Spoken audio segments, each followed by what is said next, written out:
Doctor Soumya, consultant neurologist, next gen hospitals, Kukatpally. ఇవాళ మనం insomnia are నిద్ర లేనితనం గురించి తెలుసుకుందాం. ఇన్సోమ్నియా అంటే ఏంటి అంటే మనకి నిద్ర పట్టకపోవటం ఆర్ త్వరగా మెలకు వచ్చేయటం, నిద్రపోవటానికి సమయం ఉన్నా సరే మనకి త్వరగా మెలకు వచ్చేయటం అనే దాని గురించి మనం ఇన్సోమ్నియా అంటూ ఉంటాం.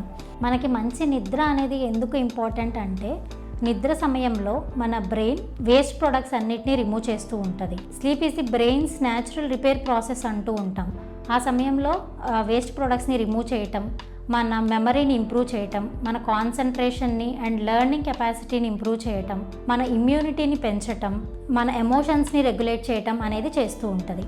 చాలా కాలం నుంచి నిద్రలేని సమస్యలతో బాధపడే వాళ్ళకి ఎక్కువగా మర్చిపోవటం, వర్క్ సరిగ్గా చేయలేకపోవటం, అంటే poor performance in the work అంటూ ఉంటాం, సరిగ్గా పెర్ఫామ్ చేయలేకపోవటం, మరియు ఎక్కువగా యాక్సిడెంట్స్కి గురవ్వటం, హార్ట్ డిసీజెస్, షుగర్ రావటం, బీపీ రావటం, స్ట్రోక్ రావటం ఇలాంటివి జరుగుతూ ఉంటాయి. ఇరిటబిలిటీ, యాంగ్జైటీ రావటం, డిప్రెషన్కి గురవ్వటం జరుగుతూ ఉంటాయి.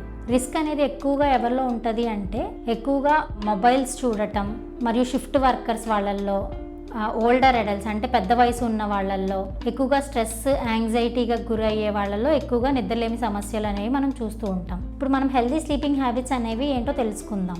ఎవ్రీడే సేమ్ టైంకి పడుకోవటం, సేమ్ టైంకి నిద్ర లేవటం మనం అలవాటు చేసుకోవాలి. పడుకునే ముందు 1 అవర్ ముందు స్క్రీన్స్ అవాయిడ్ చేయటం మంచిది. కాఫీ తాగటం, టీ తాగటం, ఆల్కహాల్, స్మోకింగ్ ఇవన్నీ అవాయిడ్ చేయాలి.